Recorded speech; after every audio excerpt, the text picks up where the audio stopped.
A new report today from the Minnesota Attorney General's office calls on tech companies to do more to protect children online. Danny Spiewak has more on what the report says about social media and the changes the AG would like to see.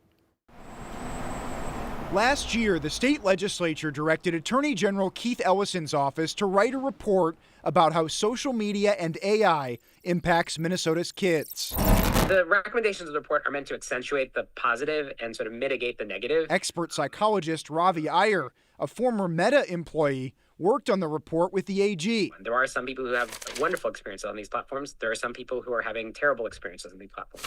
The report faulted tech companies for not doing enough to protect kids from graphic content, cyberbullying, and harassment. A lot of times people don't participate on these platforms because they're afraid to. According to an internal Meta survey, 28% of Instagram users reported seeing bullying or harassment, while 8% reported being a target. I think what was most concerning is really seeing the impact of social media on our kids' mental health. The AG's report comes on the heels of a dramatic U.S. Senate hearing this week. I mean, we could regulate you out of business if we wanted to. Where Meta founder Mark Zuckerberg apologized to families who've suffered abuse on his platforms. No one should have to go through the things that your families have suffered. Zuckerberg says his company has invested $20 billion in more safeguards. I actually think he cares about those things. In its report, the AG's office recommends that tech companies ban features and algorithms that keep kids scrolling longer and add more protections for explicit content. There is 100% more that they could do. I just encourage them to take,